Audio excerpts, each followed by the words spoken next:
അപ്പോൾ സത്യം പറഞ്ഞാൽ നാണമില്ലാതെ ഒരുപാട് ആൾക്കാരോട് ഞാൻ ചോദിച്ചിട്ടുണ്ട്. ഈ സാധനത്തിൻ്റെ പേരാണ് ചോദിക്കുന്നത്, എവിടുന്ന് എങ്ങനെയാണെന്നൊന്നും ചോദിക്കുന്നില്ല. ഹലോ ഫ്രണ്ട്സ്, നിങ്ങൾ എൻ്റെ പേജിൽ ഇതേപോലെ മുല്ലപ്പൂ ഉണ്ടാക്കിയിരിക്കുന്നത് കണ്ടിട്ടുണ്ടായിരിക്കുമല്ലോ. അപ്പോൾ ഞാൻ ഈ മുല്ലപ്പൂ എങ്ങനെ ഞാൻ ഉണ്ടാക്കി ഈ ഒരു രീതിയിലേക്ക് എത്തി എന്നതാണ് ഇന്നത്തെ വീഡിയോയെ.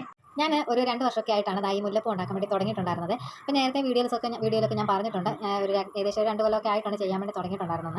അപ്പോൾ അത് ചെയ്യാൻ വേണ്ടി തുടങ്ങിയത് വർണ്ണകൃഷ്ണ ക്രിയേഷൻസ് ഇൻസ്പയർഡ് ആയിട്ടാണ് ചെയ്യാൻ വേണ്ടി തുടങ്ങിയത്. ആ സമയത്ത് വലിയ ട്യൂട്ടോറിയൽ വീഡിയോസോ അതൊന്നും അത്ര ആൾക്കാർ കണ്ടിട്ടോ ചെയ്ത് തുടങ്ങിയിട്ടോ ഒന്നും ഉണ്ടായിരുന്നില്ല. അപ്പോൾ ആദ്യമായിട്ട് കാണുന്നത് അഖില ചേച്ചിയുടെ ആ ഒരു വീഡിയോ ആണ്. അപ്പോൾ ഒരു വീഡിയോ കണ്ടിട്ട് അതേ രീതിയിൽ എനിക്ക് ചെയ്ത് നോക്കണമെന്ന് എനിക്ക് ആഗ്രഹം ഉണ്ടായിരുന്നു. പക്ഷേ പുള്ളിക്കാരി അത് അത്രയും കഷ്ടപ്പെട്ട് ചെയ്ത ഒരു സൃഷ്ടിയാണല്ലോ. അപ്പോൾ പിന്നെ അത് നമ്മൾ കോപ്പി അടിക്കുന്നത് ശരിയല്ല എന്ന് എനിക്ക് അങ്ങനെ തോന്നി. പക്ഷേ എന്നാലും എനിക്ക് ഇഷ്ടപ്പെട്ട് ഒന്ന് ചെയ്ത് നോക്കണമെന്ന് തോന്നിയിട്ട് ഞാനത് പല രീതിയിലൊക്കെ ചെയ്ത് നോക്കിയപ്പോൾ അങ്ങനെ ഞാൻ ചെയ്ത് നോക്കിയാണ് ഇതേപോലെ രീതിയിൽ ഇതുപോലെ പല്ലിൻ്റെ രൂപത്തിലൊക്കെ ആക്കിയിട്ട് എന്നിട്ട് ഞാൻ ഹീറ്റ് ചെയ്ത ഒരു പെറ്റൽസിൻ്റെ ഷേപ്പിലാക്കിയിട്ട് ഇതേപോലെ റോൾ ചെയ്തൊക്കെ എടുത്തു. പക്ഷേ എന്നിട്ടും ഞാൻ ആ വീഡിയോ കണ്ടിട്ടുണ്ടായിരുന്ന ആ ഒരു ഷേപ്പിൽ എനിക്ക് കിട്ടിയില്ല. അപ്പോൾ എനിക്കത് ഭയങ്കര വിഷമമായി. അപ്പോൾ പുള്ളിക്കാരോടായാലും എനിക്ക് അതെങ്ങനെ ചെയ്യുന്നതെന്നൊക്കെ ചോദിക്കാൻ ഒരു ഭയങ്കര ബുദ്ധിമുട്ട്. അപ്പോൾ അങ്ങനെ കുറേ തവണ ഞാൻ ട്രൈ ചെയ്തിട്ട് ഒരു ഫൈനലായിട്ട് ഞാൻ ഉണ്ടാക്കിയിട്ട് ഞാൻ അയച്ചു കൊടുത്തു. ചേച്ചി ഇൻസ്പയർഡ് ആയിട്ട് ഞാൻ ചെയ്തതാ, എങ്ങനെ ഉണ്ടെന്നൊക്കെ ചോദിച്ചു. പുള്ളിക്കാരിക്ക് യാതൊരു എതിർപ്പൊന്നുമില്ല, എന്നെ പ്രോത്സാഹിപ്പിക്കുക ചെയ്ത്.